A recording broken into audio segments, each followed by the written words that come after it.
What's the real bomb? I don't know if I told you guys last week. It's certainly not our fucking horrific healthcare system. Oh, yeah, make sure everything's up. You can be my summer. Oh, fuck. All right. Goddamn, this is it. This is the name of the episode. I might be dying. Instead of they might be giants, what about I might be dying and I just feel terrible? But we could build a little Dan house in our soul. Not to put too fine a point on it. Satan's the only bee in our bonnet. Yeah. All right, I'll shut up. No, that was good. I think they're not the. I know Cake is the one who's like hates me because of the they're Zionists. I don't want to. Wouldn't they then like a Jew that owned a media company? Yeah, they didn't care for my parody of their hit song "Distance." Reluctantly crouched at the firing line, Palestinian woman running and screaming she's on fire. They take aim at her and they shoot her in the spine. An Israeli waves a flag and they drop him to the ground. They deftly maneuver in their fucking tanks as they run over a 5-year-old in the West Bank. Oh God. Yeah, I didn't realize, like we all just like They're going the distance. They're going the distance. Yeah. I didn't really, we listened to that song for 20 years and we never actually paid attention to the lyrics. It's wild. And seeing wacky shit. I'm just glad, I don't think they might be giants or Zionists, and if they are, they just need to shut the fuck up so I can pretend they aren't. Right. I mean, hey, they're definitely not Tom York. They're definitely not Tom York. On a scale of like Zionist to Kifia. Yeah. So so here's the big news. I go in 2 weeks to get my get a lump in my lung checked out to make sure it's cleared up. Oh fuck. Yeah, because if it's cleared up, it's just a pneumonia pocket. So just fluid. And if it's not cleared up, I got a tumor in there. Ammonia or pneumonia? Pneumonia. Pneumonia. Got it. I'm hoping it's cleared up.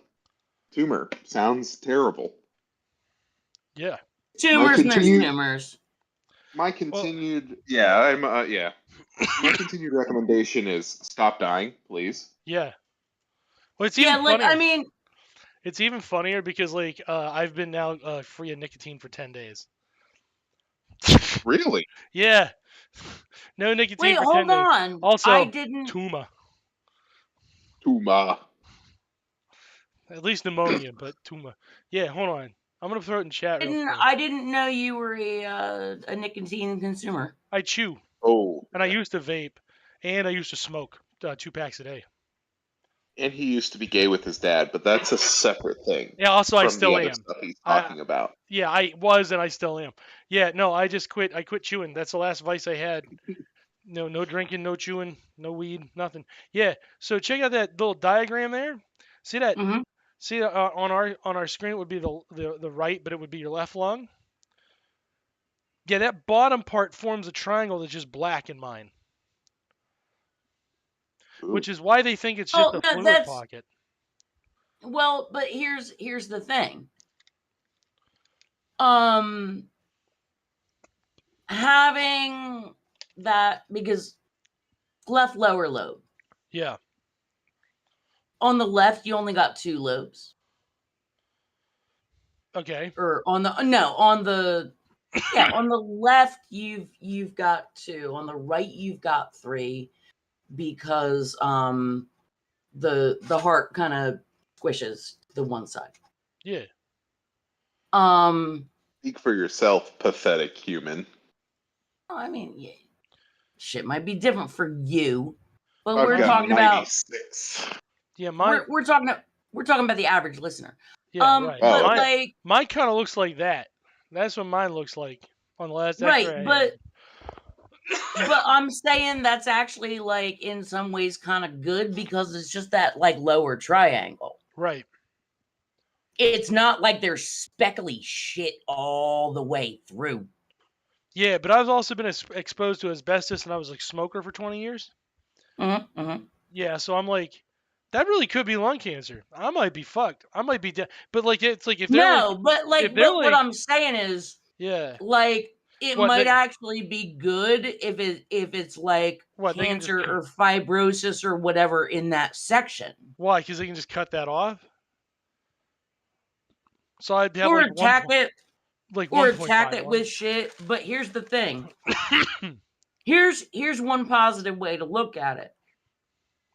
If that's the pocket where it's at, Yeah, and it's actually that fucking dense, you ain't been breathing with that shit for a long time. that's true.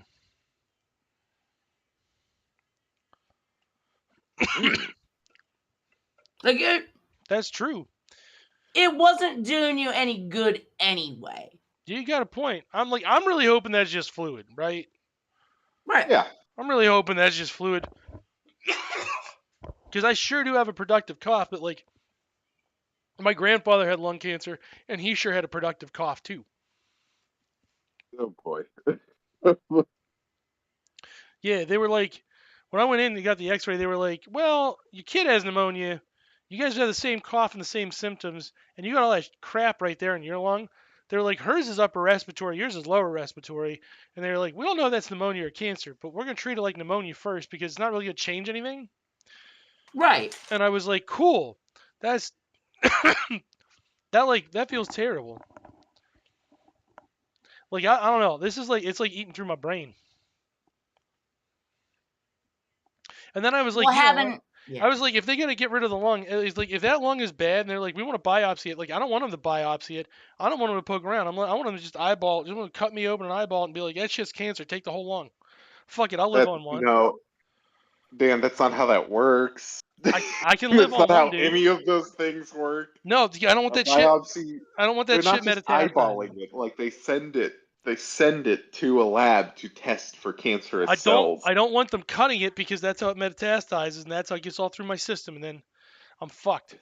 No, that's if you cut through the middle of it. And the shit that you're talking about, it's like, oh, maybe Take the whole thing and burn it shut. and that. But the thing is, like, but that ain't even what we're actually talking about. They're like, it's a little dark down there. Well, let me tell you, if you have fucking pneumonia, it's going to be a little dark down there because you have what they call atelectasis. Okay. Which means that all your shit is stuck together down there. It's supposed to be like a little honeycomb, right? Yeah. But like if it's a literal fucking honeycomb because there's gunk. Yeah.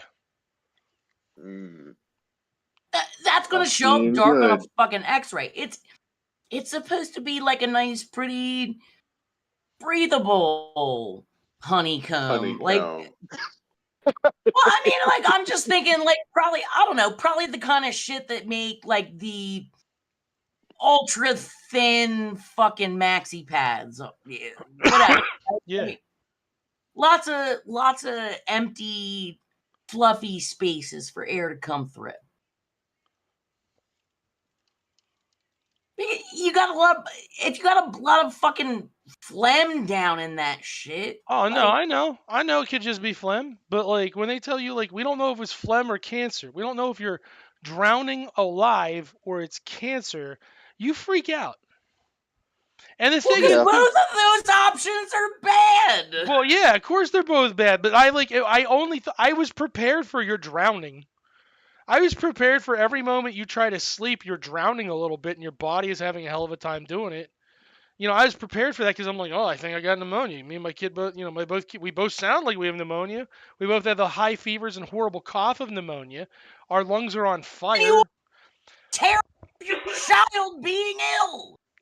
Look, the kid's fine. Her lungs are clear now. She's doing okay.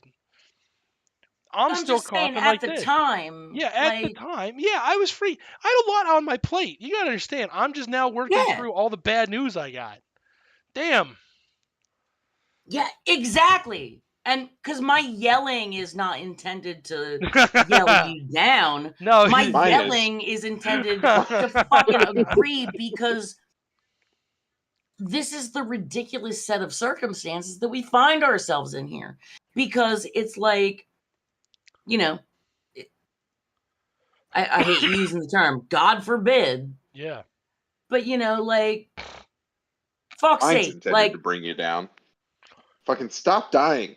I can't help it, dude. I'm not trying. I'm not going out there like, boy, you know what'd be cool today? Fucking cholera.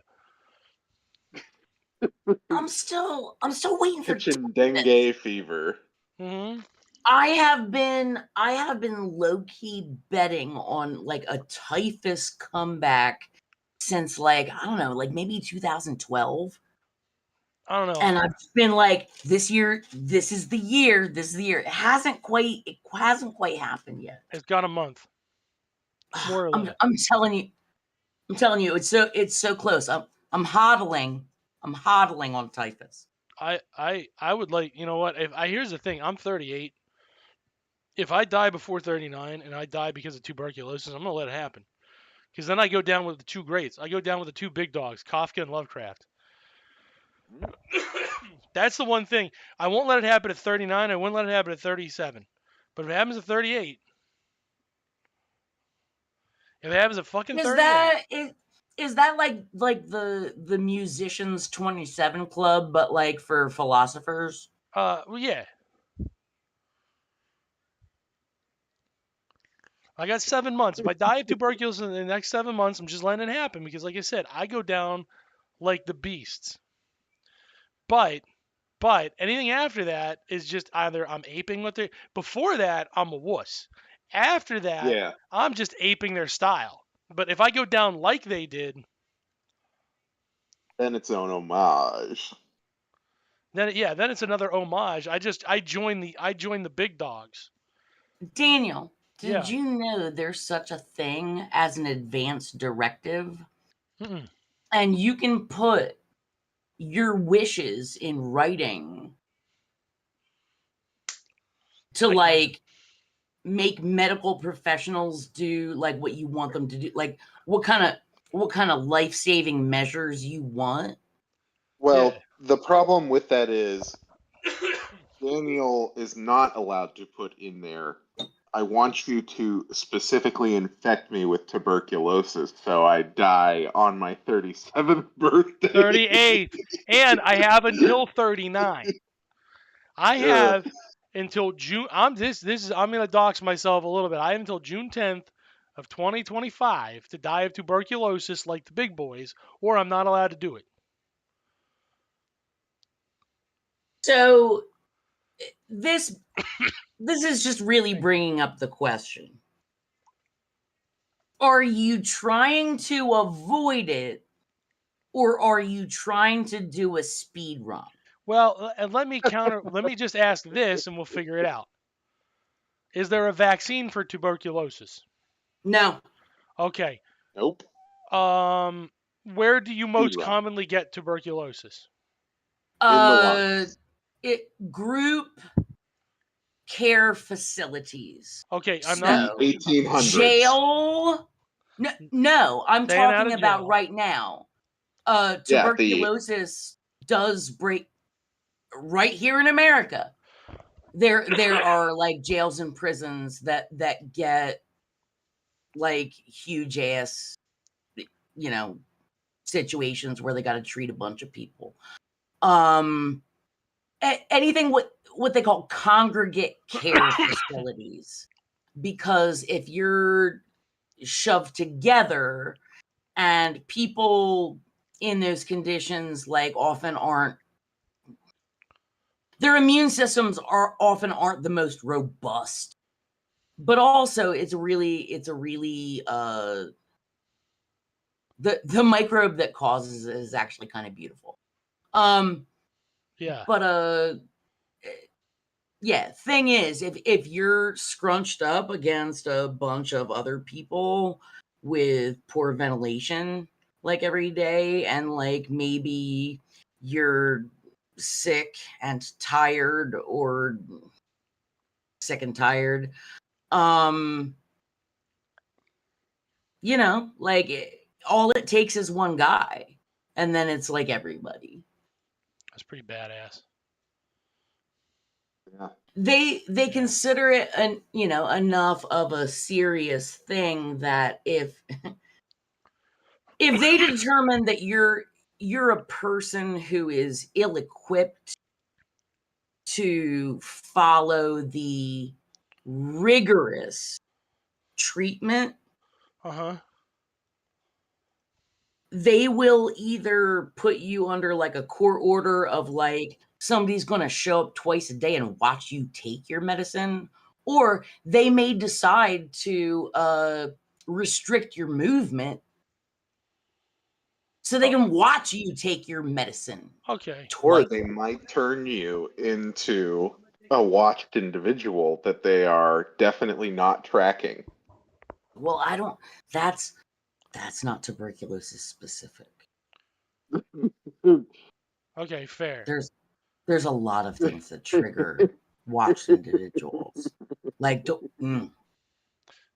be serious for a moment, Cenk. Yeah. Okay. Be serious about me dying here, or trying to die. You're seriously dying. I got it. I'm trying, Roger, Dodger. dude. See, I would choose to die with humor, but that's just me.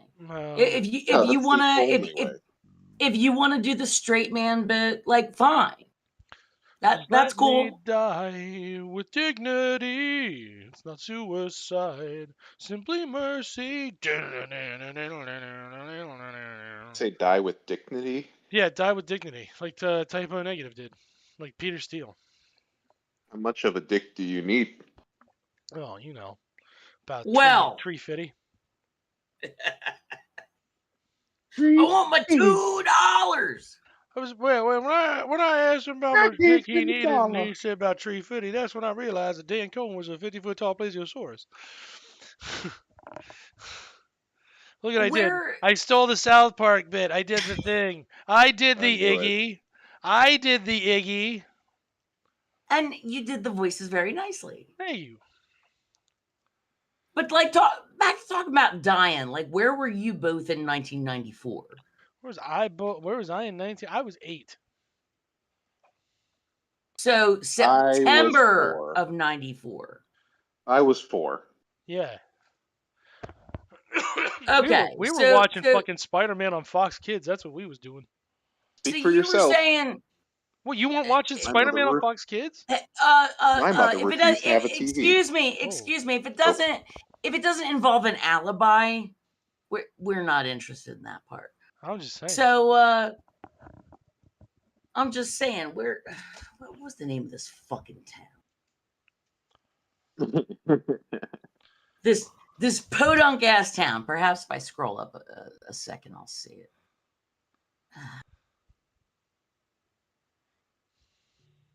Podunkistan. Plane's going wild. I don't know. God damn it. And it's the same. I was bitching about it earlier, and now I've completely lost my words.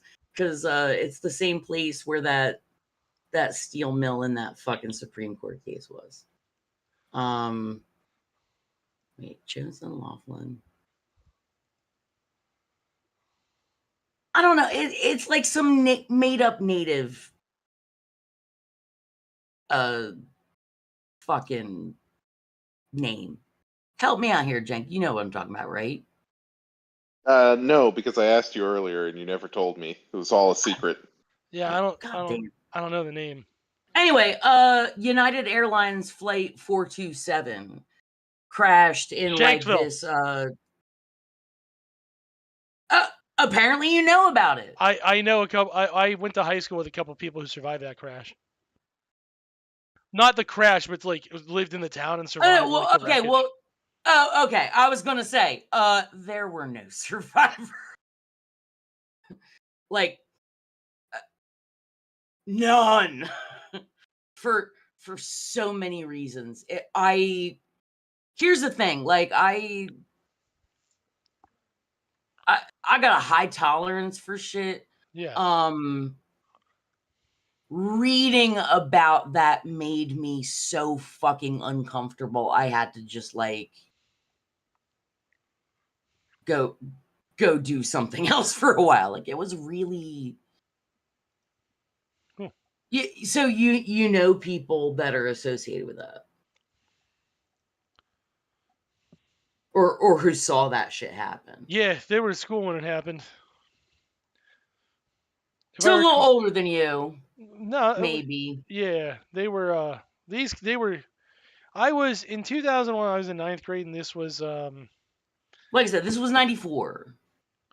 Yeah, well, 94 I was 8. That's different. 2001 I was in 9th grade. Well, we're not. Yeah, we're not talking about 9/11. I'm talking about this thing that happened outside, like, your fucking house, basically. Like. Yeah, no. Crazy shit. Crazy shit. Yeah. Like, apparently, like, they were playing soccer nearby. Like, there was a bunch of people, like, little kids out playing soccer and their families. Yeah. Just fucking.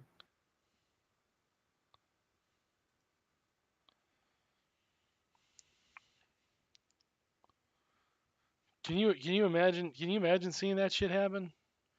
I've been fucked up. Is that better or worse than lung cancer?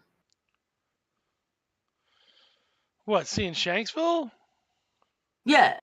I don't know. Seeing it, yeah, it's better than cancer. Being in the plane, no, it's worse than cancer. You know what I mean? No, we're not.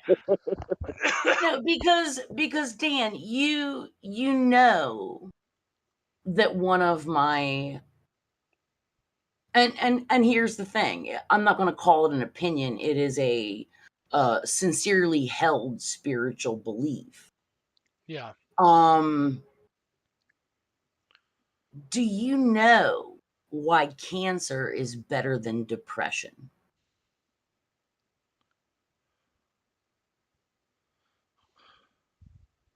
Why? Because if the treatment fails, you get to die. That's true. That's true.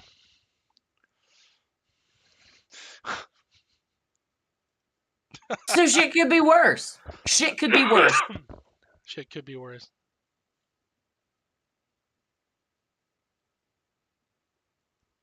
I actually,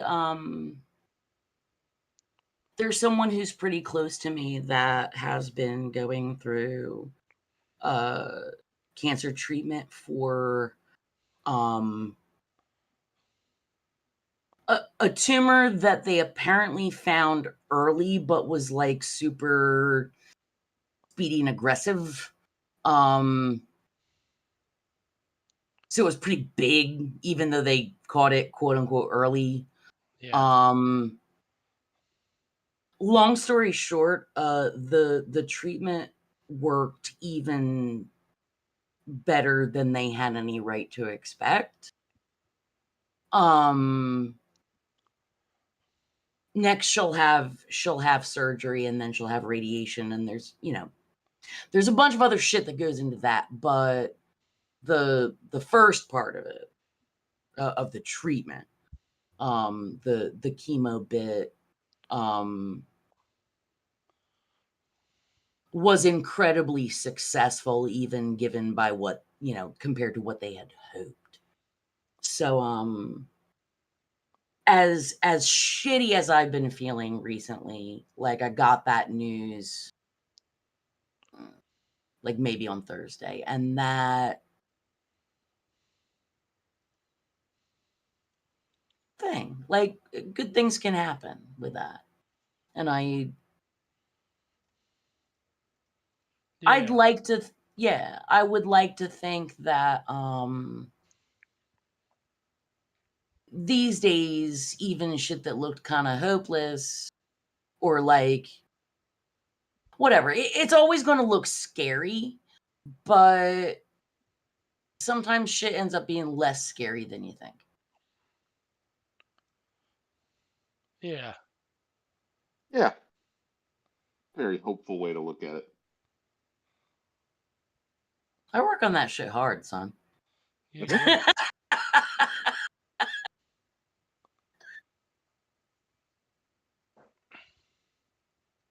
ain't easy being cheesy.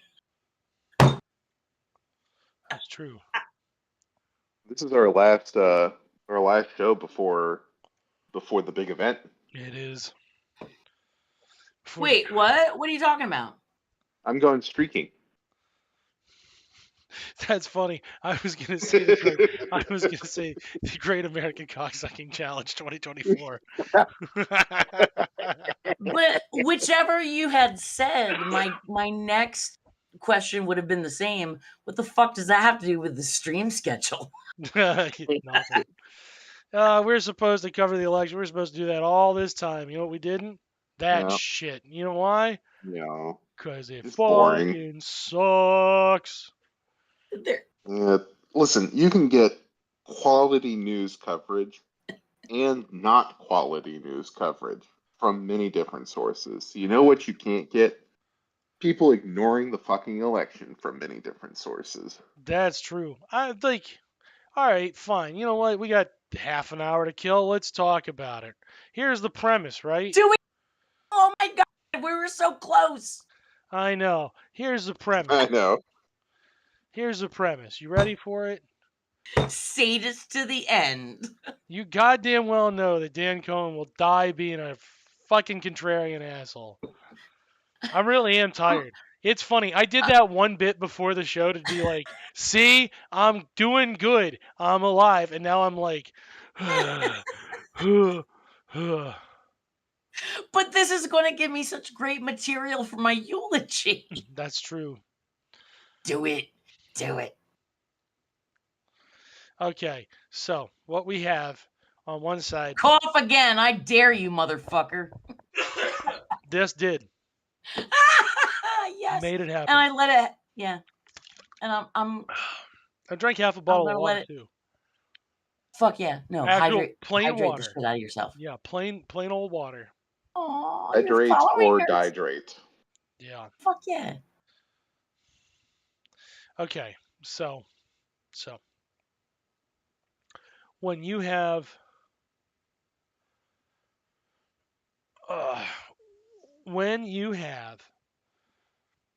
Trump running, right? You have a theocratic fascist in the form of J.D. Vance on the ticket, and just a straight up routine criminal who has no qualms with fascism. And people will be like, he's a fascist. I'm like, I disagree, but I think it's a distinction without a difference. Because even if Trump isn't an ardent fascist in his heart of hearts, and I think he's just a routine fucking criminal thug, right? If you have a guy who looks at the fascist program and goes, well, those people like me, so I think I'm just going to appeal to them and do whatever they want. Does it actually functionally matter that he's not ideologically a hardened fascist? No. And that's something that, like, is it one of those, like, not every Republican is a racist and a homophobe, but it should concern you when every racist and homophobe votes Republican? Is that one of those sorts of things? It's pretty close, yeah. It's like this. Like, not every Republican in their heart of hearts is a racist homophobe, but they all are okay with it. Yeah. They are all willing to make peace with it. And again, that's a distinction without a difference. On many levels, right? Because what is the point of going into the minutia of which Republicans aren't actually racist homophobes and are just fine with racist homophobia, and which ones are ardent racist homophobes? I believe there is a distinction there, and I believe it makes no functional difference. So, but I do loathe to call things fascist when, like, J.D. Vance is actually there and actually supported by Theodore Peel, right? Who is an ardent fascist and who hangs out with ardent fascists. So part of it is just because I think you have to kind of be a little bit smart to be a fascist. And, like, let's face it, Trump is he's the slow kid in the slow class. That's true. You know how, like, in 6th grade there were those kids who were still learning their ABCs? Like, Trump was the one they were just like, he needs to apply himself. Like, they were sending that note home. It's like bare minimum. They're like, no, he actually shouldn't be in the slow learning class. He just refuses to learn a goddamn thing. And he makes up stories. He said that splunge was a letter in the alphabet. Like, this is what we're talking about here. Like, he just lies about everything. Your child needs is a lot of drugs that fight his chronic lying problem. He doesn't actually need to be here. This is for kids who are trying to learn and just don't learn so good. Is it like the comment I've made about like some psych patients, especially, and I'm sorry, the ones that are in like the hospital jail combo. Kind of, yeah. I'm in the Pizza Hut. I'm in the Taco Bell.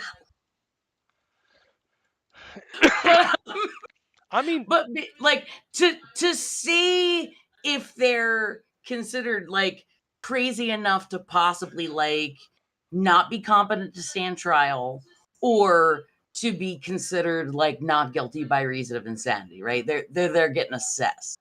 Yeah. Most of those folks, there is no technical mental illness there. And I have often made the comment, there's no pill for being an asshole. Correct. That's what I'm saying. For it, all right. Hey, you're not dead either.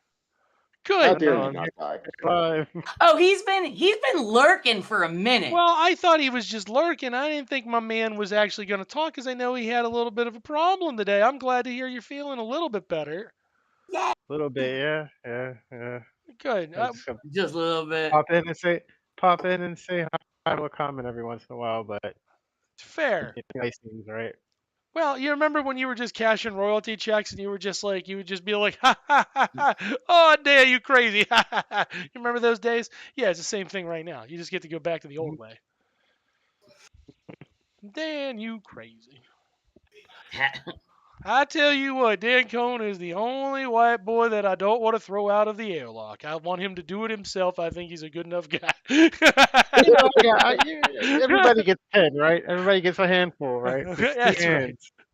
That's all they get to say. You don't talk like that. I'm sorry. It's gotta, like, I imagine. But he gets 2 hands. I don't know. There's something that I want to. I don't know. I'm sorry, I've never heard that. What? You guys are on the hands now. Yeah. You're good. Yeah. Okay, so anyway, we got Trump, right? We got the hard right. That's part of the election. The other half of the election is people who are trying to appeal to the people who forged that hard right, who spent every waking hour of their lives trying to forge a hard right that was as brutal as we understand it. And I have no idea why the Democrats are obsessed with running to the right. Like, I think I know, but there's no rhyme or reason. Theory. Yeah. There's a very clear rhyme and reason. Capitalism! Well, it's just a matter of like because why. Oh, they are functionally to the right. Fair. The whole reason. Fair. But they're so really worried about weird that those right wingers are running as right wingers. Pandering to corporations with like, can we make our oppression a little more means tested? Can we means test the suppression? Like maybe some of the good ones just get a little suppression. As a treat. As a treat. I mean, you got my ass. That's all I can say there is you got my ass. But no. No, I got their ass. That's true. Well, remember, I'm the one who's confused, so you got my ass too. Go ahead, sir. It's because white, but not white. White by not white. Not white. Not the brightest whites. They're not. The whites aren't sending their best either, huh? Clorox 2. Clorox 2 electric. Like it's a little bit of gray on the edges, is what I'm saying. Yeah, but that's that's kind of like. And no lie, like the dollar store socks, like they start looking super gray after like the second wash. It's really fucked up. They're the dirty socks. Old Bleachy's not coming through with his best anymore. I know, right? And actually using Old Bleachy makes it worse. I sure am tired, boss. That's old Bleachy right now. Well, no, we just need to buy we just need to make sure that people have access to old Bleachy compliant socks, or that they wear socks that have different colors in them. You don't have to have just white socks. Come on now. And then maybe you don't bleach them. Right now, Zionists are making a joke about ethnically cleansing their sock drawer. And we live in that world. Isn't that terrifying? That is a thing. That is a thing that's happening right now. All over right the world. now. For no reason. But they think they're real clever. No reason.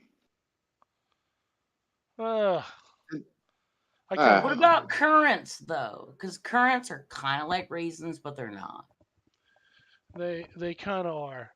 I don't know. No, they're not, because they're not from grapes, man. True.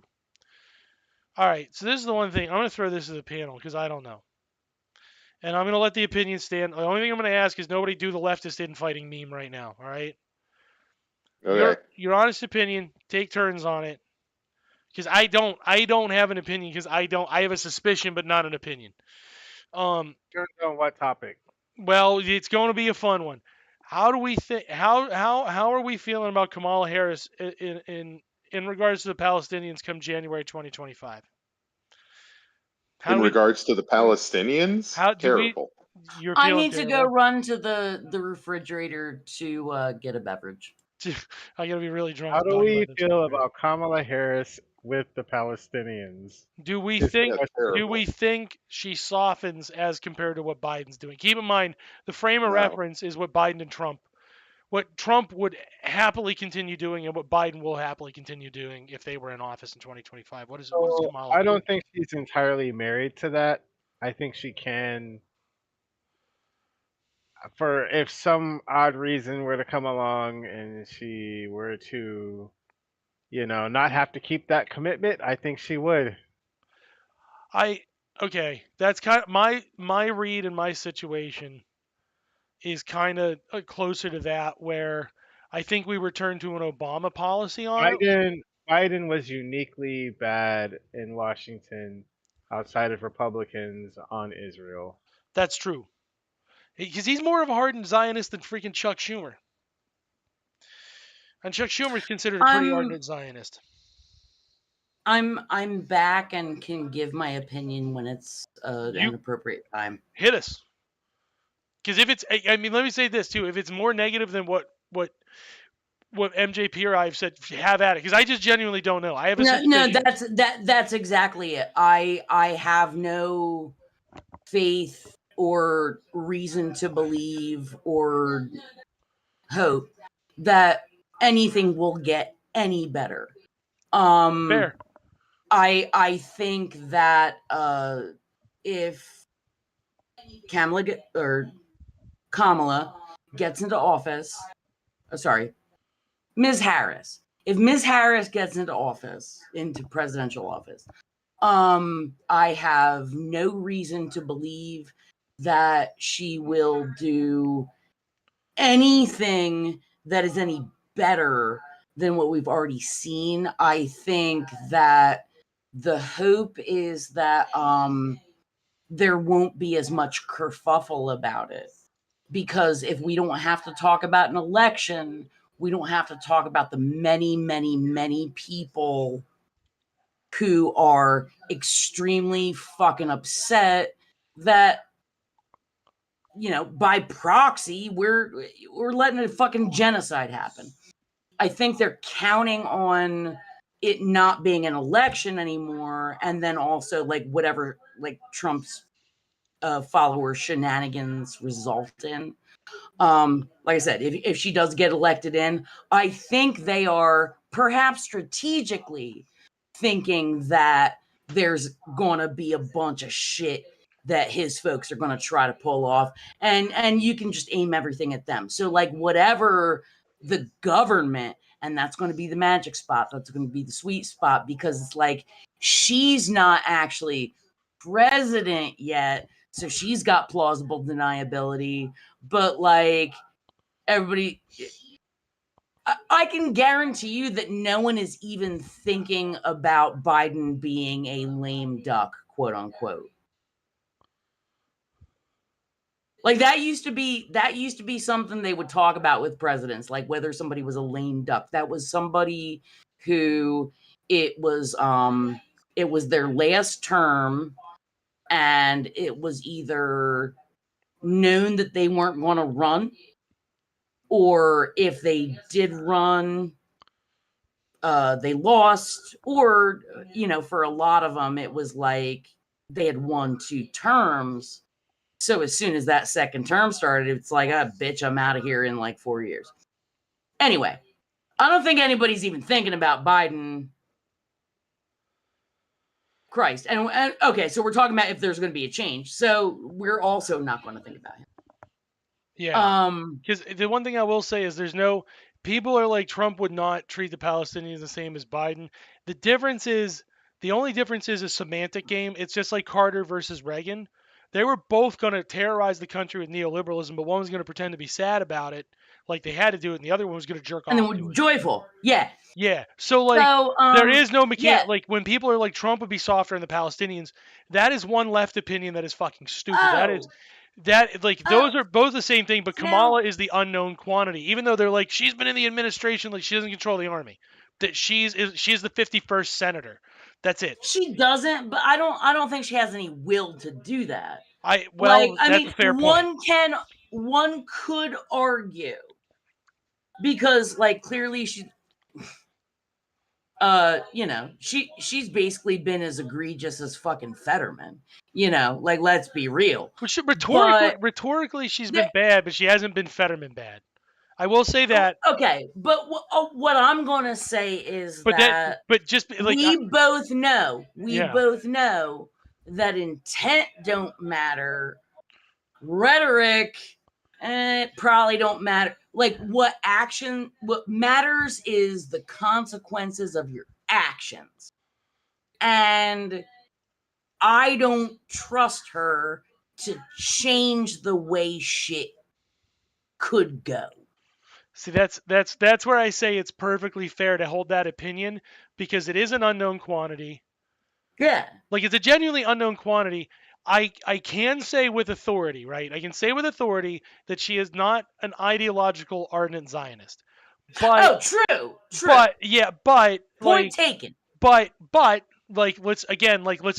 not doing like the I'm correct or you're wrong, and I'm not doing that game right now. Right, no, because me neither. The other side of that is you don't have to be those things if you're beholden to the defense industry, and supporting Israel is like how we get money into the defense industry's hands when we're down a war. Because if you notice, we left Afghanistan and we started into this, and Biden was whole hog into it because we're now we're running guns to Israel and Ukraine, right? And certain folks really, really depend on being able to be the bomb maker for the United States and their preferred partners. Yes. So that's also why I'm like, well, I'm going to be fair to this point, but also we have to be reasonable and fair to this point, because and there's also defense futures. Yes. Because, the long-term prospect for how many people a US-based killings manufacturer, could pump out. If you've got stock in them, you don't want it to take a nosedive before you'd have the opportunity to sell it. Right. And knowing how human beings are, isn't it the safer bet to not sell it, but hold it? It is. If you know, especially if you're in a position where, like, the people that know what's going to happen next and can maybe even influence what happens next. And you maybe also know the people that like make that shit. And sometimes they tell you things that like technically you're not supposed to make decisions about your finances based on what somebody told you, but you'd be stupid just if you can't didn't. help. Well, first of all, you'd be stupid if you didn't act on it. And if you wait, like, at what point,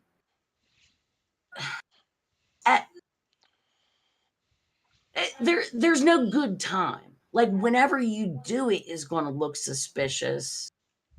Like, up until the point where you're fucked if you haven't already dumped it. So it's like, what are you supposed to do? Nothing good. Yeah, I mean, well, the whole proposition requires that you be the shittiest form of life that can still be called human. So, you know. yeah, and that's where I'm like, well, like we can play these games, that's fine, but when we're playing these games, like we got to game it out on both angles because like I know I have plenty of people who are ardent democratic socialists who are like Kamala's going to soften, and even like people like Michael Jordan Peterson and I who would normally be the tankiest motherfuckers in the room are not necessarily like, well, on this might not be a tanky moment. Like we might actually get something that resembles something half decent for once in our lives on this point only, right? But at the same time, it's also just as reasonable to be like, yeah, we fucked, fam. And that's where I am, like, solely because, like I said, I would love it if It would be things nice. changed. It would be nice to be wrong. Yeah, it'd be And great also, to be wrong. Yeah. And I would love it. Like, and I've said this many times in my life. I really wish I weren't right. But it's, But I've been proven right year after year, says yeah, Juniper. and here's the, I think part of it is just like the what's the right word? Like the extremeness, the extremity of it. Thinking about worst case scenarios is so dire. Yeah. I feel as though to allow myself to have real hope right now would be setting myself up for like such a mental health crisis later. Yeah, not failure, but yeah, like a distress. Right, because it's like if I even allow myself to think like, well, maybe Maybe this time. right, maybe this time I can't keep setting myself up like that. I have to set a boundary where it's like, you know what? I refuse to expect anything from you anymore. Yeah.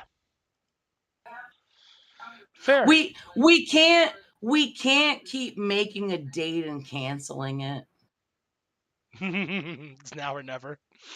Or no, or even better, like making the date, not even canceling it, like you not showing up and then later on being like, well, sorry, I forgot. Like electoral politics has done that to me pretty much like since I became legally eligible to participate. It was so much nicer in high school when I did like, model Congress and mock trial. I was like, oh, this system is very interesting. And then it was like, oh yeah, by the way, in the real world, none of that shit happens like that.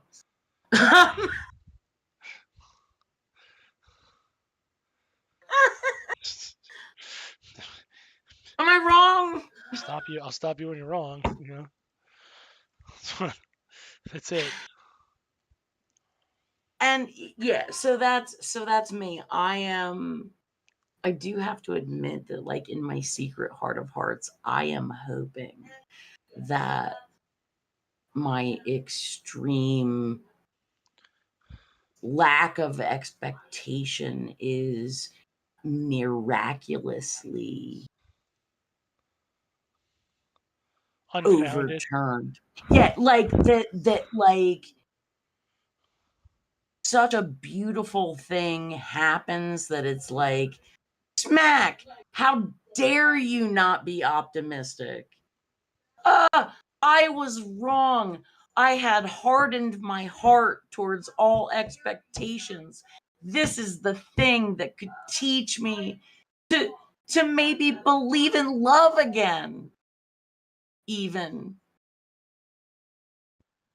Like, it would be dope if that shit happened, but I ain't fucking counting on it. Yeah.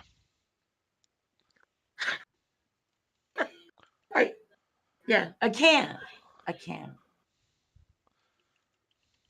Because I mean, if it's fair. I allowed myself to hope right now, it would just hurt so much more. Man, the election's And going good. That's a good. Well, you're hoping for the wrong things because the labor movement is still trying to build itself. So well, Yeah. no, I mean, but here's the thing. What he was asking specifically, I thought, about the presidential election. And specifically in regards to Harris and genocide. yeah. Now, I'm not going to say that I have no interest or hope in local shit. That's a whole different deal. Sure.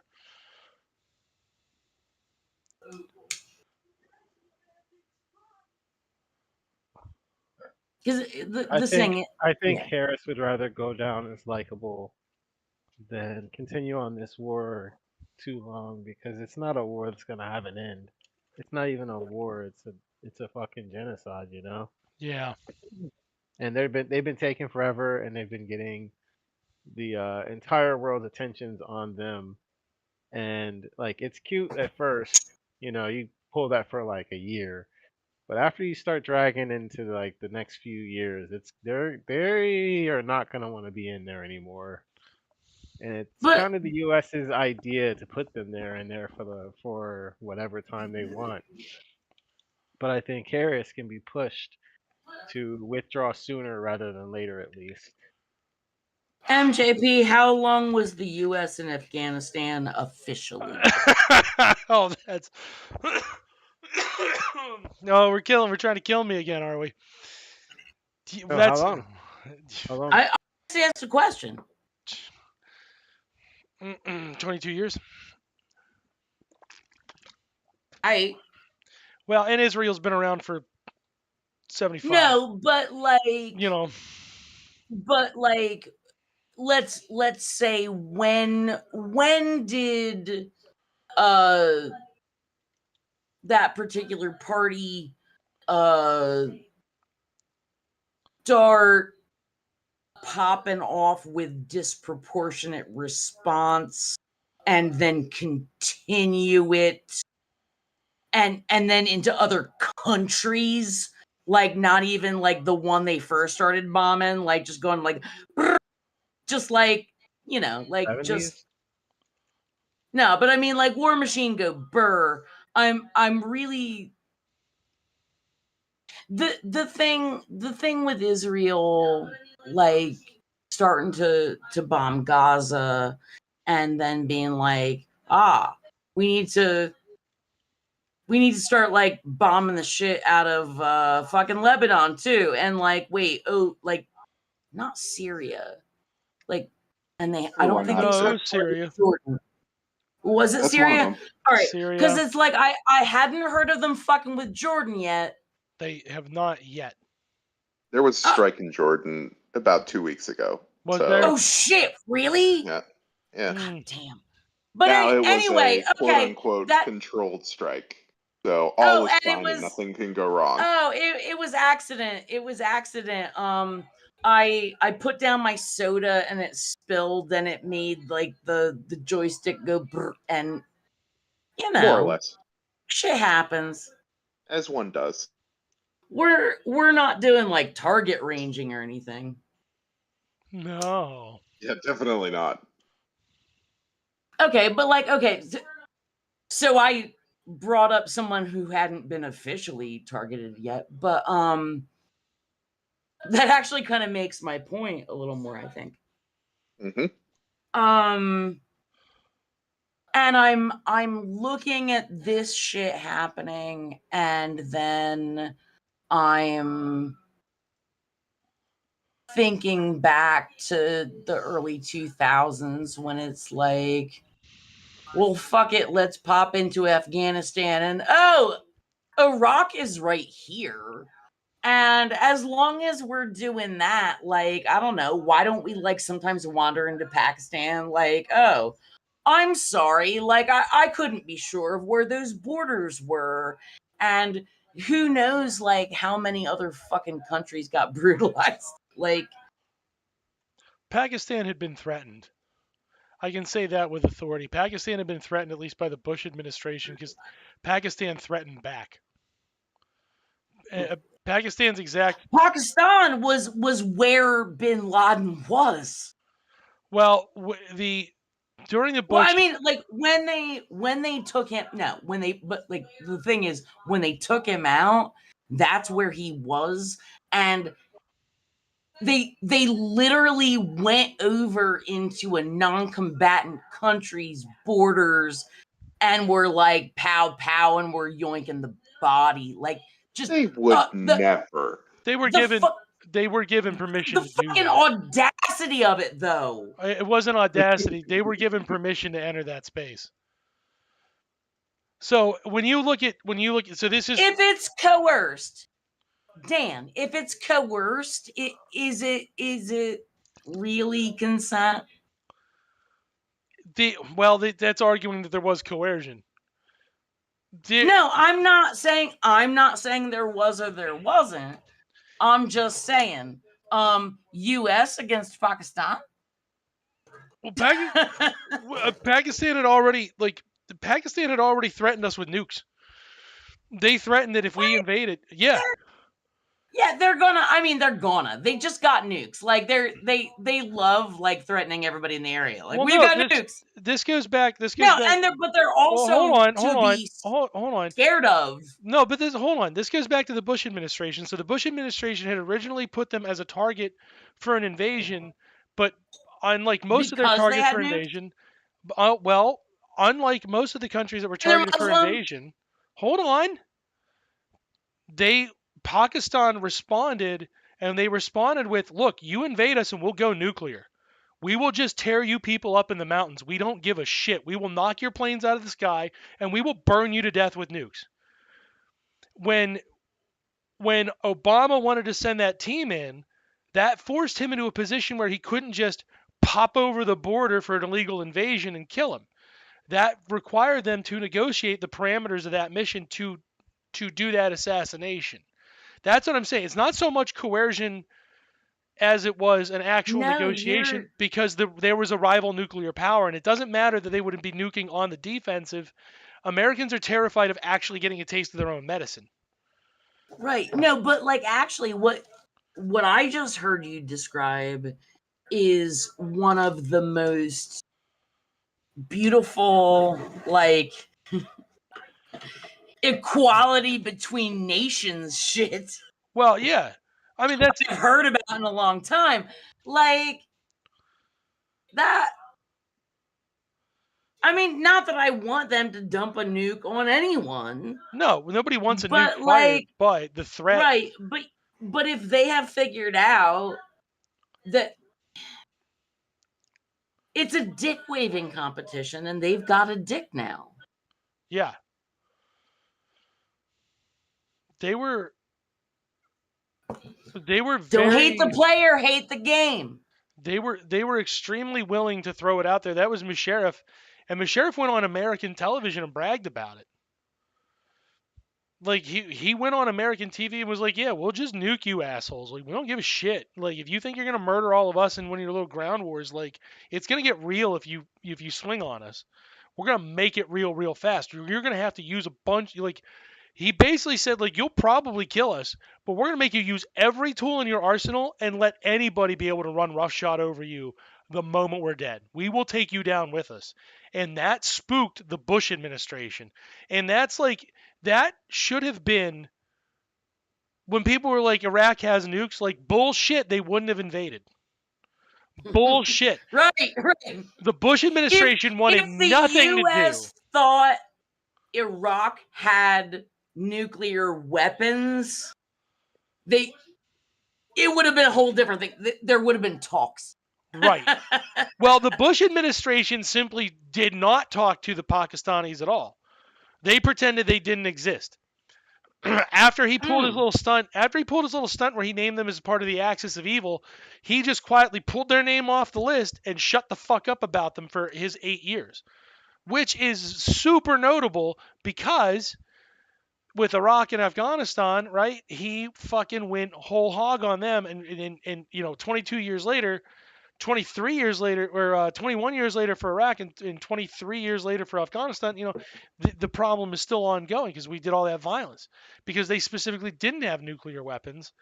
Iran has nuclear. And we know it. We think Iran has nuclear weapons, and if you notice, everybody's eager to start a fight with Iran, but nobody's actually willing to pull the trigger.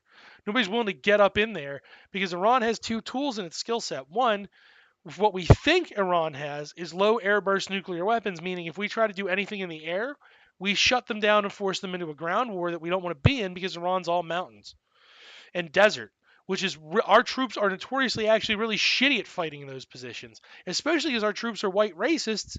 So the local populaces, you do not get ground support from them. In Europe, we had a different fight. We got a bunch of ground support. And in Japan, the situation there was we just kept threatening to kill your emperor. We're going to kill your whole government and turn you into slaves. They're not afraid of that in the same way because they're like, actually, no, you won't. If we allow you in, you will. Japan was the test case that a lot of these countries model their defensive strategy on because when we did that to Japan was like, oh shit, they mean it. And that's what we did to them anyway. Whereas a determined local populace, right? A determined local populace versus our troops, yeah, they suffer massive casualties, but they tend to win. They didn't, when we threatened Vietnam with that shit, Vietnam was like, bet, bitch. And Vietnam won that war. And it's the long game. Yeah, that's exactly it. Because, so like when you look at what happened with Pakistan uniquely, Obama had to negotiate with them the terms of that entry. He had to sit down with them and discuss, like, this is what we want to do, this is when we want to do it, this is how we want to do it, and you can monitor it. And they were like, fine. Because we're in control of the situation. If we tell you to leave, you got to go. And that's also why, if you notice, right, and that was an actual mission where we didn't just murder 9,000 fucking civilians. And it's precisely because we can avoid those casualties. We just opt not to. Right. Yeah. Because I was just thinking, like, I'm sure it's like, romantic and orientalist for those of us who live here in the US to be like, oh, he was in the desert in Pakistan. But like, not for nothing, like when you break it down and I'm reading about, where he ended up being, it was kind of like owning a condo. Yeah. And so when you think of it that way, like, oh, you're in this gated community in a condo. Like, yeah. It, I don't know. Like, I think no matter how it makes you feel, I think it's important to like demystify the the people that we target or that we're taught to target and just look, look at who they were and what they're doing. Like Bibi Netanyahu, like he's a fucking like Philly Burbs boy. And it's the same because it's like you got the thick Italian opinionated bully ones, and you've got the thick Irish opinionated bully ones, and apparently you've got the thick Zionist opinionated ones, and it's all kind of like that guy.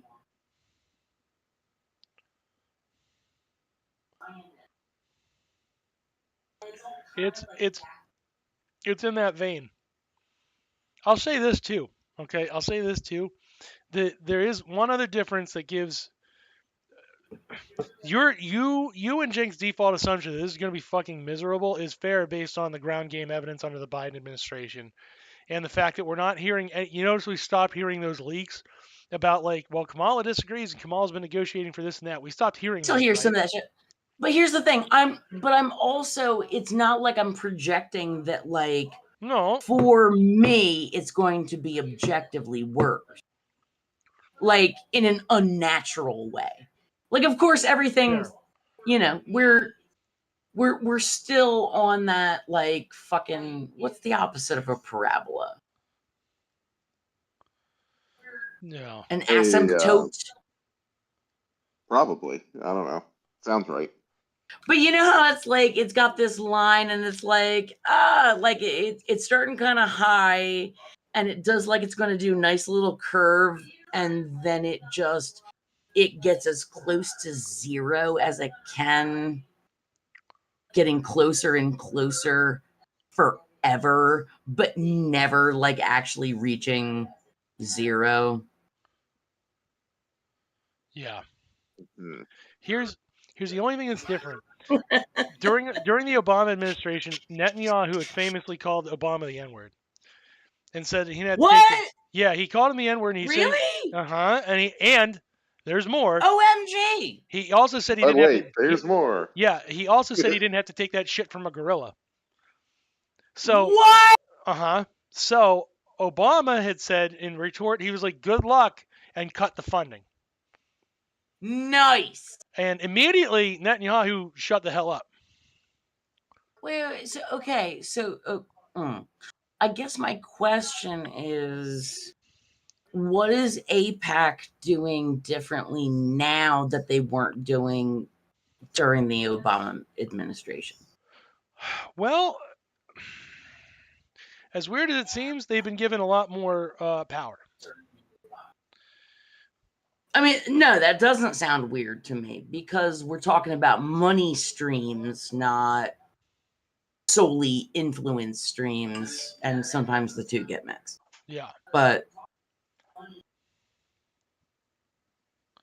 I mean, and perhaps that's the incident that convinced more money to go into AIPAC to provide more influence.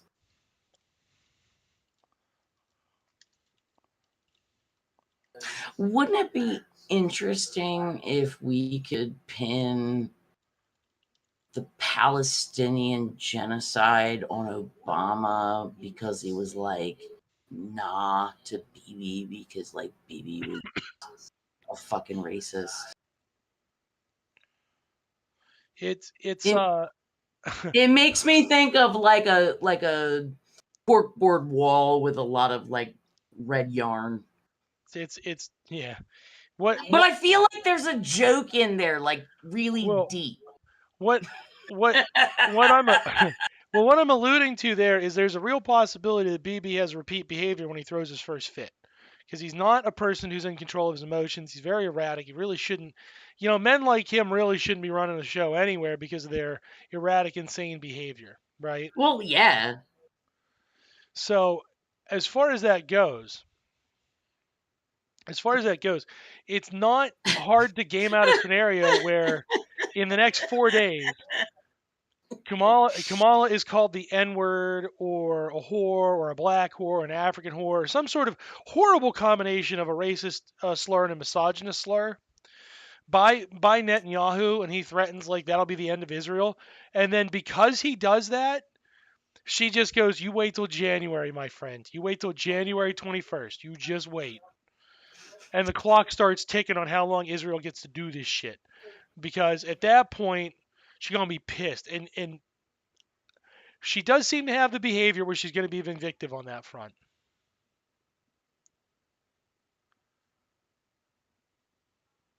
Ugh. That's expecting things to get there. I just, when you were talking about like the catty little princiness of him, plus like being super willing to throw out derogatory terms, I was like, oh, it's Trump's mirror. And I for a moment pictured a scenario where Trump authorized dropping a nuke on Israel. Trump because the two of those bitches got into it, and he's like, "Ah, fuck it, bam." Netanyahu will never get into it with him because Trump's trying to buy that land. Yeah. I mean, that's where again, like when leftists are like Trump would be better on Israel than on the Israel situation than Kamala. No, I think normally like Trump's, like the two of them are gonna like keep kissing each other's asses as long as they see that there's a benefit, right? But I'm imagining like a deal that didn't play out like both of them thought it would, and shit getting catty. Like I'm imagining the reality TV version of it, which is pretty much where our world is headed, right? And I'm just imagining like the two of them being like me, and and fucking Trump hitting the button. Like maybe if it were a comedy, maybe he would be trying to hit the Diet Coke button, but instead like nukes Israel. Yeah. But he would already have been thinking about it. But here's the thing, like 6 months from now, like if that's how I die, I'm gonna be disappointed, but I'm not gonna be surprised. Yeah. No, it's yeah, they're cutting too many back end business deals. That's why he's like pretty ardent about it. That's why you see like, you saw what's his face, Zelensky had to go kiss the administration's ass, but then he had to go kiss Trump's ass. Because you don't know, and it could be Trump, and I really need him to send me some more missiles. I need him to break his. But the problem is like Trump's ardent, like his ardent ideological position. He's in a weird spot with Russia too. He's in a very weird spot with Russia too. Is it because he really loves sucking Putin's dick? Is that what makes it such a hard spot? If you look at the behavior pattern as to what he did with Russia versus how he spoke about Putin individually, they tell two different stories. Totally beta behavior. Yeah. A backstabby bitch, more like it, because like at the same time that he would be like, Putin's so cool, that guy's the coolest guy ever, they also did make direct attacks on Russian troops and Russian positions in Syria. And he talked about escalating the war against Russia directly in terms of like, yeah, we're going to attack Russia next if he keep his shit up. But at the same time, he'd be kissing Putin's ass. It's almost as if he had detached Putin, the billionaire oligarch criminal, from Putin, the head of state of a rival country that had different interests in a place where his donor base has separate interests devoid of Putin.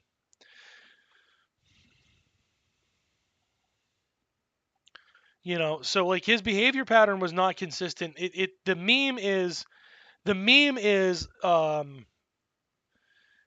really for both parties, the meme is who is the communist sympathizer, right? And that's where the Russia kissing Putin's ass, sucking his dick or whatever, like that's a holdover from that, especially because Putin was a KGB guy, right? There's this direct lineage from the fall of the Soviet Union to that. Is that still a circulating meme? Yeah. You guys just did it. Yeah, you guys just did it. Yeah, I just did it. Yeah, he just did the meme. I'll fully admit I did it.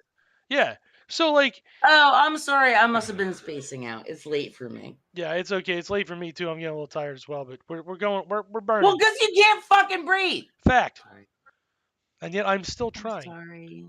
It's all right. Sorry. You don't have to be. You're fine. Okay. So that's kind of the thing. There is like Trump's record on that is spotty. However, his hostility to Ukraine is not spotty. When you boil it down, his situation with Russia is really, really like it's far more complicated than anybody gives it credit for. But when it comes to Ukraine, it is actually not that complicated. He's been pretty openly hostile towards Zelensky. So Zelensky coming to kiss his ass, I don't see the utility of it. There is definitely a business deal that he was trying to get in on there that went wrong. Yes. Or that didn't go his way. For sure. I suspect, and it is chapping his ass.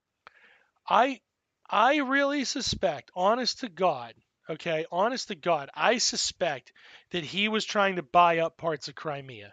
So this is Trump. I suspect. Because that 2014 U.S. is like, oop, we're not getting involved. Yeah. And well, he was already sympathetic with. He already did have mafia ties and back channel ties to Putin, uniquely Putin, not the Kremlin, but Putin, right? And it's important to make a distinction there because the Kremlin, the Duma, is a different institution ultimately than Putin, even though they are sympathetic and relatively speaking subordinate to it.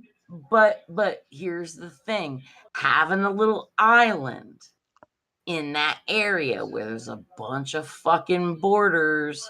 And there's a bunch of fucking natural resources that we are trying to explore the fuck out of. It behooves one in a business sense to try to cozy up to whoever's running that island, that port. Right. So I kind of suspect, I have no proof of this. This is pure speculation. But Crimea is always has been a very popular European tourist destination, especially if you want a tropical area in a Slavic country. That's the closest thing you're going to get, and it's legitimately a nice place to visit. It's a tourist place now? Crimea has always been a tourist place. That's a vacation hub. I mean, but I think of it as the site of vicious fighting over who gets to colonize or control it since forever. Forever. Yeah, well, it's nice. It's a port. It's nice. It's a decent place to be in. Right. And so in good times and bad times, it's a nice time to fucking control it. Yeah. Or at least have a piece of it. Well, Yalta's in the same position. Crimea's in the same position. They're genuinely nice. I'm very interested in Malta, actually, because so many people have tried to be yeah, this is our home base. And I wonder what the people that really live there are like. Not just the people who are trying to play, plant the flag. Oh, if I hold this flag here for a certain amount of time, this is mine. Yeah, nah. Sorry. Yeah. But no, that's why, that's where I'm saying, I suspect that Trump wanted real estate in that region, and who was going to give it to him? Was it the Ukrainian government who didn't like American billionaires cozying up to Putin, or was it going to be Putin? Right.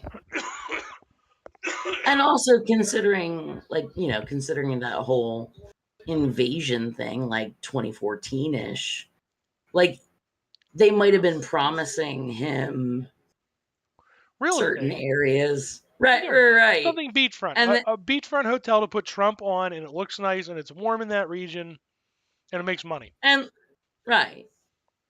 And like, maybe it's a golf course, maybe it's a casino, maybe it's a golf course casino. Definitely a hotel.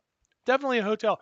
Because from that region, well, that automatic. I'm definitely presuming it was just a hotel, but a big ass hotel, built on the cheap with very cheap labor, sold them at a reasonable price for what that would cost, and it would have the And a advantage lot of of retail space on the ground floor.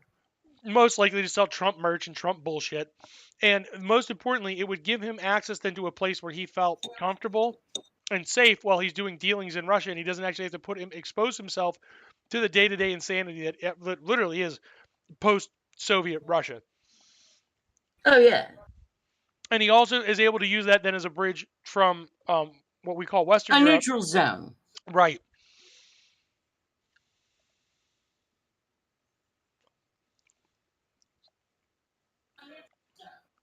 Well, so of course he's gonna want the guys who want that deal to happen to be the ones who are in charge.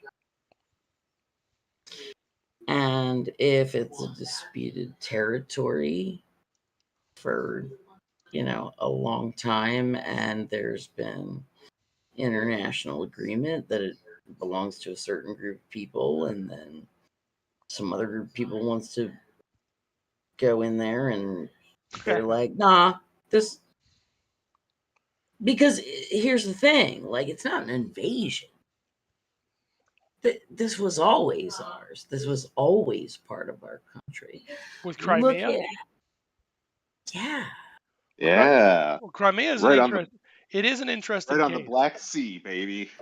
That it's funny you go that route with kind of the bit, because the interesting case is who was there in 2013? Who was hanging out there?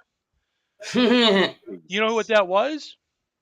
That the territory that they took in that Crimea coup, right? They were already renting that out to Moscow for military purposes. That was already rented to Moscow.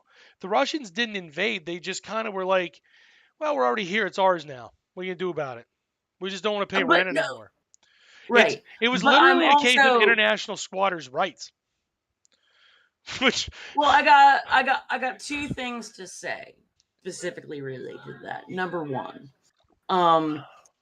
the line that they were going for immediately afterwards was, we didn't take over, this shit was always ours. Basically, like, ignoring the fact that they were being like, let have that outpost. Like, basically saying it was never Ukraine's, like, they were just letting them use it for a while, and all right, well, now it's actually, like, kind of not even acknowledging that. But the other thing that I think is either deeper or funnier is that as soon as you mentioned that whole setup, I immediately thought Cuba. Why Cuba? Well,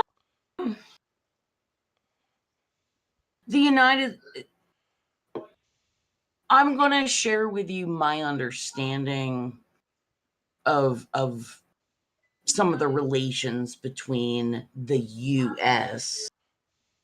and Cuba. And I think you might know a lot more about this shit than I do.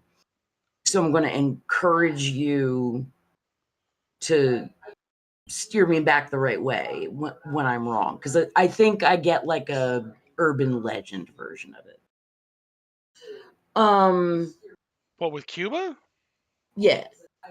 Well, so my understanding, like part of the big fucking thing with Cuba is like, the U.S. thought at some point they were going to be able to just like go in there and be like, haha, like this is kind of ours now. Like, we've been doing business here for a while, and we're just going to get to decide how things get to be. And Cuba's like, yeah, not fuck you know. And they took poorly to that. other island nations have suffered differently depending on different shit. Like, look at Haiti. You know, sued for the cost of your liberation between the fucking countries, like Yeah. CUNT. Cuba's in a lot of a different spot because of where it's at. It's a thorn in our ass. Yeah. It's a But thorn in I mean, America's ass. I kind of get the vibe that Cuba was expected to be kind of like Puerto Rico.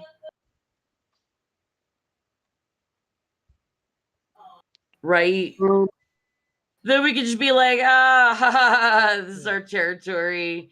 And because, you know, like our folks already like going and vacationing there and taking advantage of things, maybe things that are legal here that aren't at home, or like whatever. And because you have American money, you can do whatever the fuck you want anyway. It's not a big deal. They wanted, like, I kind of get the feeling that like Cuba was like Vegas before Vegas existed, at least for the East Coast, because you had Atlantic City, haha, but then there was Cuba. Oh. Yeah, I'll tell you what, we'll do Cuba another time because I'm just trying to game out for the election right now, and All right. that is a whole different fucking can of worms.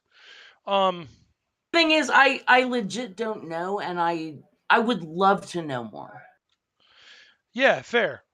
It's just, yeah, I got to brush up on my Cuban history for sure. It's also 11:46, and we're getting ready to we should be getting ready to wind down too. So it's like getting into the Cuba thing is like that's in its own episode. Okay. I'm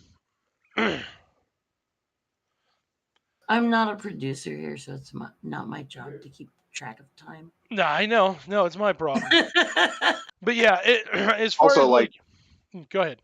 It's a good touch because it's U.S. geopolitics. Like, you're in the same ballpark whenever we're talking about Russia and Cuba for very obvious reasons, but it is definitely a big thorn.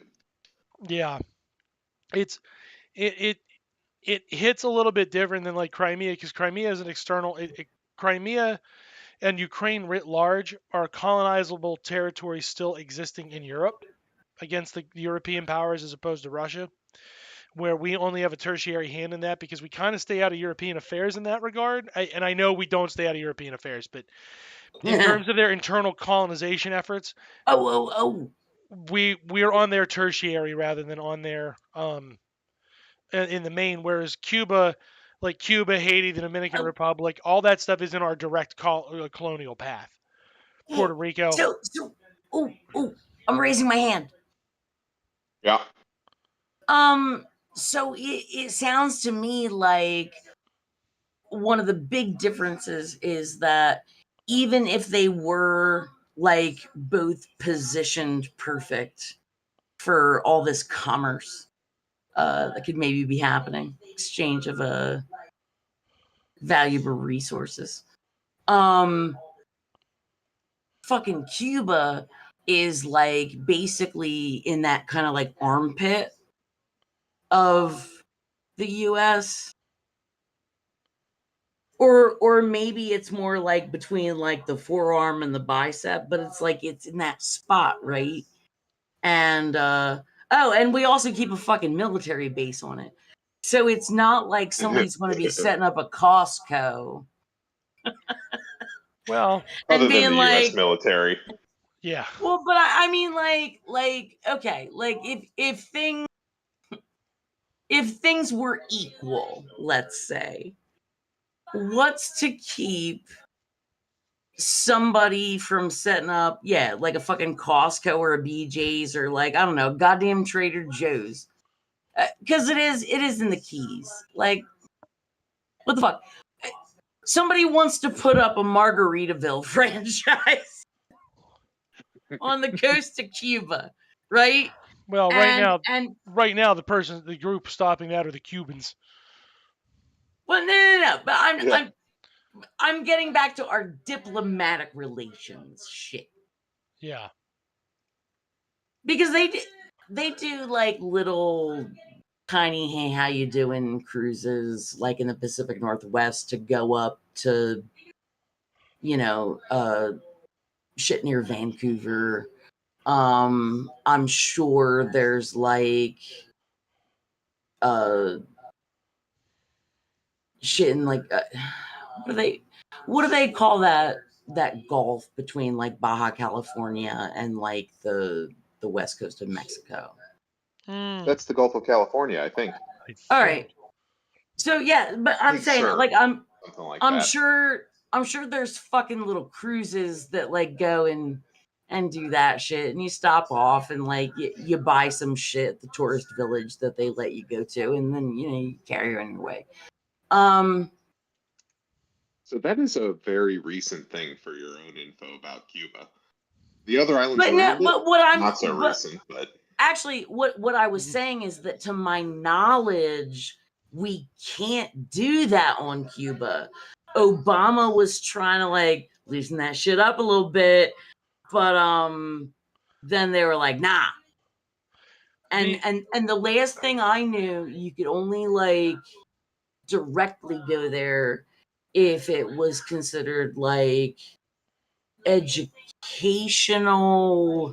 religion. Like there were a certain reasons, categories, approvable reasons, right? But otherwise, like if you just wanted to go like check it out, you had to like go to some other country first and then go there. Yeah, yeah, pretty much. Under the Obama era. This is where I kind of wanted to go visit it while I had the chance. Under the Obama era, they did lift that travel restriction, and then right, and that was a big big deal, and I was so excited. Yeah, because they were also softening the embargoes. They were working towards proper relations. That was like Obama's not good, but he wasn't like the fucking the be all end all monster like some of these assholes were. You know what I mean? And I saw that as a thing where I could actually see something happening in real time and being like, I like that dude is trying to make this happen. Yeah. One of the few based Obama things, but that was based to try to open that up. And like partially it was just because he wanted to start like I mean there's always an insidious reasoning behind it, but if it gets down with the embargoes, that's one step closer to a better situation. And that was the metaphor I was trying to make with like setting up a Trader Joe's on the coast of Cuba on the other side of like Key West and like having a charter boat. Like, yeah, it would be to serve a disgusting kind of capitalism. But if it let people go from Florida to Cuba safely with some relaxed bordery shit, would that be the worst thing in the world? No, it would not be the worst thing in the world. And much better than what we're doing right now. Intent doesn't matter as much as effect, right? It matters, but not as much as effect. I would agree with that. That's a general like thing I would agree with. That's because it doesn't matter how. Is that the materialism thing? Hell is paved with good intentions. Good intentions don't mean shit if it's bad. If it's a bad time. Yeah. I was thinking more in terms of like when the way I understand it when you talk about like law. Yeah. Intent doesn't matter. The effect matters when you're trying to judge whether or not it's lawful. The outcome measures whether or not it's legal, but they use the intent to weigh. They're supposed to use the intent to weigh the nature of punishment for violation of the law. But I'm talking about like when you're interpreting law. Yeah. and the way that I always think of it is that, well, and they may overturn this soon, who knows? But current U.S. precedent has it that it doesn't matter if the intent of a law is discriminatory. If its application results in a discriminatory application of it, or in hurting a particular protected group, then the act or law that made that happen is discriminatory and gets thrown out. It can. Remember, the Supreme Court has been taking some interesting positions. Well, that's what I was saying. Like that is a previous decision that may come into question soon, but as of right now, that's how the law is supposed to be. Yeah, we're playing whose line is it anyway with the fucking Supreme Court right now. The points don't matter. They never did. Yeah. Well, I mean, but it all goes back to the whole like Fourth Amendment thing with me. Yeah, with them. Because I mean, but that's like, that has been my most frequent contact, at least that I'm aware of happening as it's happening. Like where I've experienced my constitutional rights being violated. Yeah. And knowing that is happening. And also knowing that my only recourse is taking it through the legal system far enough to like have it acknowledged, like, oh, that was fucked up, they shouldn't have done that. And like maybe they'll write a rule for you. Like, yeah, Junie's law, like, like, but that's none of that shit's gonna happen. Nobody's gonna have to change anything about the way that they do things. Like after a decade and a half of legal struggles, you might be told, oops, my bad. Yeah. Well, they're gonna preface. They're gonna, with that kind of stuff, they're always gonna default to the ruling authority unless you can essentially pay enough to convince the ruling authority to change. Mm-hmm, mm-hmm. Which, yeah, and you're not. Well, and you can't. The math when is I against say you, I mean human. Not like billionaires. Billionaires can do whatever they want. Well, people win without it being billionaires, but it is your math. The math is against you. Yeah. There's no. Oh no, and what I'm saying is that as a non-billionaire, even if you quote unquote win, the likelihood of anything changing systemically.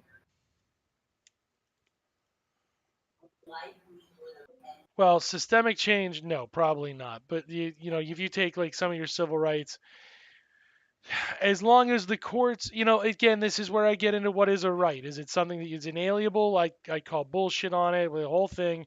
That's for another night because we only have a minute. We're gonna wrap up with this last thought here. I forgot about the rights thing. It's been a minute. Yeah, it's been a minute, so we'll cover that a different week. But did I ever find out the organ that produces rights? Did we ever determine that organ? You were supposed to get back. It's stored in the balls. Rights are not stored in the balls. I think it is. I'm pretty sure it is stored in the balls, but I'll keep looking. One of the systemic changes that was allegedly systemic change is always a tricky thing, right? Because if you change one part of the system, you adapt the other part of the system to compensate for the new fail. the system hasn't functionally changed really, right? The oppression is still there.